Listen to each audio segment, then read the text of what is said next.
morning, everyone. This is Mani Rublesh, Assistant Professor in IT Department in IMS Noida. Today, I'm going to teach you about the introduction of fuzzy logic.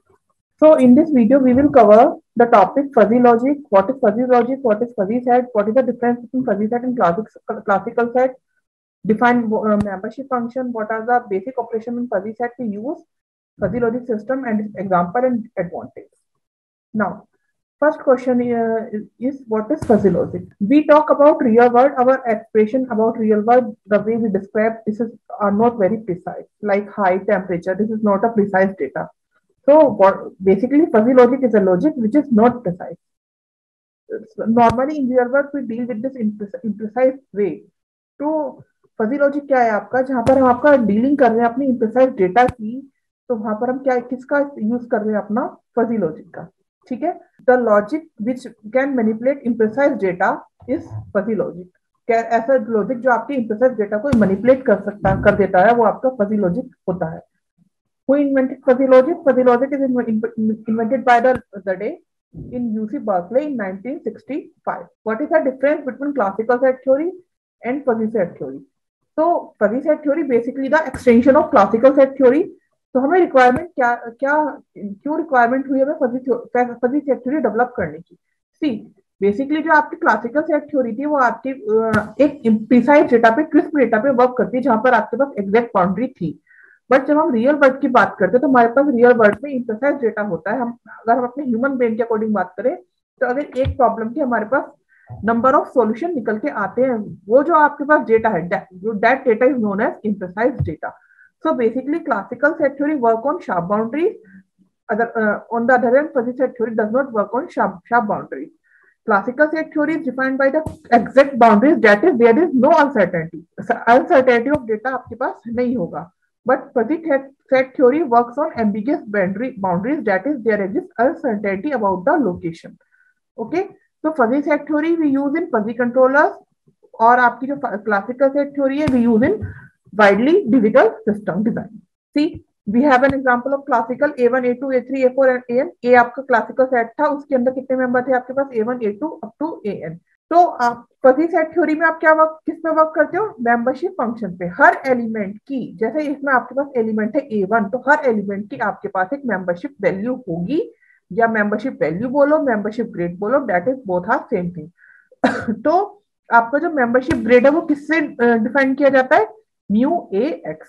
Mu A x. तो mu A क्या है आपका? Membership grade of element x in the fuzzy set. ठीक है. This is an example कि आपके पास एक universal set T था टेम्परेचर का. ठीक है. उसमें आपने उसके टेम्परेचर के आपने सबसेट क्या बनाया? आपके कोल्ड, नॉर्मल, हॉट के क्या थे? आपके सबसेट थे. तो अगर मैं बताऊं कि मैंने अभी आपको बोला कि जो आपका क्लासिकल सेट थ्योरी है वो आपकी शार्प बाउंड्रीज पर वर्क करती है. शार्प एग्जैक्ट बाउंड्री होती है. तो अगर मैंने यहाँ पे वही दिया कि टेम्परेचर जो है वो लाई कर रहा है 5 to 15 डिग्री सेंटीग्रेड, तो ये आपकी शार्प बाउंड्री है. वो किसके बीच में आएगा? आपका कोल्ड को आपको लाई करेगा. बट अगर मैं 15 से बिलो ले जाऊं, सपोज 14.2 ले लूं, तो शार्प नहीं है. तो ये किस में आ गया? आपका आएगा तो आपको कोल्ड में लाई करेगा, बट जो आपकी बाउंड्रीज है वो शार्प नहीं है, एग्जैक्ट नहीं है. एग्जैक्ट क्या था आपका? 15 degree centigrade. 14.5 is not an exact sharp boundary. Membership function मैंने आपको बता दिया, which define the degree of an element in the fuzzy set. We have different form of membership function like triangular, trapezoidal, singleton. These function we will describe in our next lecture. तो हम बात करते हैं what is the linguistic variable. So linguistic variable अभी मैंने आपको बताया कि फजी आपका रियल वर्ड पे प्रॉब्लम पे वर्क करता है. तो जो हम उसके वेरिएबल डिफाइन करते हैं वो भी हम ऐसे ही नेचुरल वर्ड डिफाइन करते हैं. ठीक है. तो लिंग्विस्टिक वेरिएबल क्या है आपका? Linguistic variable are the input और output variable of the system whose value are word और sentence from a natural language instead of numerical language value. ठीक है. हम जो भी वेरिएबल लेंगे उनको हमारे नेचुरल लैंग्वेज पे बेस्ड होंगे. और जो टर्म्स होंगी लिंग्विस्टिक वेरिएबल को आपने डिकम्पोज करके आप क्या बनाओगे? अपना लिंग्विस्टिक टर्म बनाओगे. ठीक है. तो सपोज टेम्परेचर का हम एग्जांपल ले रहे हैं, तो टेम्परेचर क्या है? हमारा लिंग्विस्टिक वेरिएबल है, और उसकी जो हमने टर्म बना दी, लाइक आपका कोल्ड, हॉट, टू कोल्ड, ये सारे उसके क्या बन गए? आपके लिंग्विस्टिक टर्म बन गए. ठीक है. अब हम बात करते हैं फजी सेट ऑपरेशन की. तो we have basically similar operation like in our classical set theory, union, intersection, complement, De Morgan, ये सारे के सारे क्या थे आपके फजी सेट के ऑपरेशन, क्लासिकल के भी थे, सिमिलर वे में आपके फजी सेट के भी होंगे। तो here we discuss about the union intersection. We have two set A and B. A में भी आपके पास we have 5 element, B also we have 5 element. हर एलिमेंट की आपके पास क्या होगी, मेंबरशिप वैल्यू होगी। तो यूनियन का फॉर्मूला क्या होता है, हमें यूनियन ए इंटरसेक्शन बी निकालना है। तो यूनियन का फॉर्मूला क्या होगा, maximum membership value of A comma membership maximum membership value of B. दोनों मेंबरशिप वैल्यू में से जो आपकी मैक्सिमम वैल्यू होगी वो आपके यूनियन को डिफाइन करेगी। अब देखो ए में 1 सेट की मेंबरशिप वैल्यू कितनी है, 0। बी में 1 सेट की मेंबरशिप वैल्यू कितनी है, 0। तो 1 की मेंबरशिप वैल्यू मैक्सिमम 0 हो गई। 2 में आओ, 2 की मेंबरशिप वैल्यू ए में कितनी है, 1। 2 की बी में मेंबरशिप वैल्यू कितनी है, 0.5। तो आपका आंसर कितना आएगा, 2 की 1। सिमिलर वे में 3 का 0.7, 4 का 0.3, 5 का 0.4। इंटरसेक्शन क्या होगा, रिवर्स इंटरसेक्शन बी। इंटरसेक्शन में आप क्या होगा, दोनों सेट की मेंबरशिप वैल्यू का मिनिमम एलिमेंट। ठीक है, तो अगेन आप देखो 1 का क्या है 0, 1 का बी में क्या है 0, तो 0 0। 2 की अगर हम बात करें, 2 की ए में कितनी थी 1, बी में कितनी थी 0.5, तो मिनिमम क्या है आपका 0.5। 3 का ए में कितना था 0.5, 3 का बी में कितना था 0.7, तो मिनिमम क्या है आपका 0.5। 4 का 0.3, 0.2, मिनिमम क्या है आपका 0.2। 5 का मिनिमम क्या है आपका 0.2। This is the way to calculate the union और intersection. Now next operation is complement. Complement का आपके पास क्या होता है, अगर मुझे सेट ए का कॉम्प्लीमेंट निकालना तो we have a formula 1 minus mu A x. तो हर मेंबरशिप वैल्यू में से आप 1 को सब्ट्रैक्ट कर देंगे and then you can get the complement of set A. तो यहाँ पर ए की मेंबरशिप वैल्यू कितनी थी आपकी 1 0। 1 की कितनी थी 0, तो 1 माइनस 0 कितना होगा आपका 1। 1 में से 1 गया आपका 0। 3 की कितनी है 0.5, तो 1 माइनस 0.5 कितना 0.5। 4 की कितनी आपकी 0.3, 1 माइनस 0.3 कितना आपका 0.7। 5 कितनी आपकी 0.2, तो 1 माइनस 0.2 कितना गया आपका 0.6। So this is the way to calculate complement of any fuzzy set. Next is how to calculate the difference. तो डिफरेंस आप किस वे में निकालोगे, फॉर्मूला क्या है आपका ए। अगर आपको दोनों सेट के बीच में डिफरेंस निकालना है तो आपका फॉर्मूला क्या है, क्या A intersection complement of B. तो पहले आप क्या निकालोगे, सेट बी का कॉम्प्लीमेंट निकालोगे, then you will apply the intersection method. Fuzzy set and probability. तो फजी सेट क्या है की एंड प्रोबेबिलिटी आपकी क्या है, the value attached to the properties in fuzzy logic are some way like probability but it is not clear probability that we are dealing with here. कुछ कुछ आप कह सकते हैं प्रोबेबिलिटी की है, but exact this is it not follow the rule of probability. ठीक है, तो अगर आपके पास अगर आपको किसी की हाइट निकालनी है तो आपके अकॉर्डिंग सपोज दैट किसी की हाइट आपकी 0.7, तो आपने उसे मेजर कर लिया टॉल में, बट समवन उसे कुछ मेजर कर सकते हैं मीडियम में। तो ये आपकी क्या कहलाती है, प्रोबेबिलिटी है कि हाँ ये आपकी 0.7 है, ये इतने परसेंट प्रोबेबिलिटी इसकी टॉल में जाने की है और इतने परसेंट प्रोबेबिलिटी इसकी मीडियम में रहने की है। Now fuzzy logic system, this is the most important question of this chapter.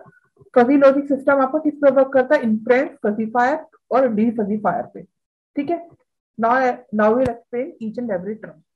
Fuzzy logic system basically have two kind of rule. First is rule base, second one is database.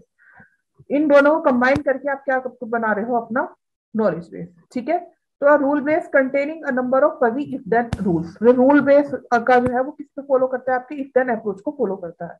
ठीक है, और जो database है वो क्या define करता है, database define the membership value of the fuzzy set in fuzzy rule. ठीक है, फजीफिकेशन क्या करता है आपका, फजीफिकेशन करता है आपका कन्वर्ट करता है आपके क्रिस्प इनपुट को लिंग्विस्टिक वेरिएबल में। क्रिस्प इनपुट कौन देगा, यूजर देगा। ठीक है, थ्रू किसके थ्रू मेंबरशिप फंक्शन। ठीक है, और इन्फ्रेंस इंजन क्या करता है आपका, इफ देन अप्रोच को कन्वर्ट करता है आपके fuzzy input to get fuzzy output. Now in this slide we will cover what are the advantages of fuzzy logic system. So through fuzzy logic mathematical system concept, fuzzy reasoning is very simple. ठीक है, आप simply अपने fuzzy logic system को just addition और division rule के through भी अपनी flexibility of fuzzy logic apply कर सकते हो। ठीक है, fuzzy logic system can take imprecise, distorted and noisy input information. क्योंकि आपका पास इम्प्रिसाइज डेटा है, डिसॉर्टेड भी डेटा है, तो आप किसके थ्रू अपना सिंप्लीफाई कर सकते हो, सॉर्ट कर सकते हो, through fuzzy logic system. It is very easy to understand. Yes, and जब मेन एडवांटेज क्या है आपकी, जहां पर आपके पास कॉम्प्लेक्स रियल वर्ल्ड की प्रॉब्लम है, लाइक आपकी मेडिकल है, ह्यूमन रीजनिंग है, तो वहां पर आप क्या यूज कर सकते हो, अपना fuzzy logic system.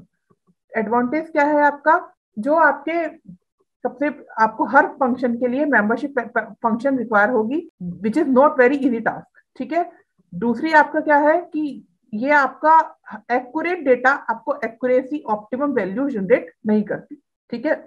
We apply fuzzy logic where we have a simple mathematical form, mathematical problem, ठीक है। सो फजी एप्लीकेशन हम कहाँ का यूज कर रहे हैं? सबसे फर्स्ट सक्सेसफुल एप्लीकेशन हमारी कहाँ पे बनी थी? आपकी जापान में, जहां पर आपने हाई स्पीड ट्रेन हुई थी, तो उसकी उसमें इंप्रूवमेंट किया था अपना कंफर्ट इकोनॉमी के बेस पे, या तो वहां पर हमने कौन सी एप्लीकेशन अप्लाई करी थी? अपने फजी लॉजिक। आपका डेली बेसिस पे अगर आप देखो, आपका वॉशिंग मशीन, एसी, माइक्रोवेव, ये आपकी डेली बेसिस, ये आपका एलेक्सा, ये किस पे वर्क करते हैं? आपका फजी लॉजिक सिस्टम पे वर्क करते हैं, ठीक है। और आपका जो मेन, अगर आप मैं बात करूं मिलिट्री में आपकी कहाँ पे यूज होती है फजी, तो recognise the hand written symbol, ठीक है। ये आपका डिजिटल इमेज प्रोसेसिंग सिस्टम, ये पैटर्न मैचिंग, तो वहां पर आप क्या यूज करते हो? अपना fuzzy logic application. So this is enough for today. Thank you everybody.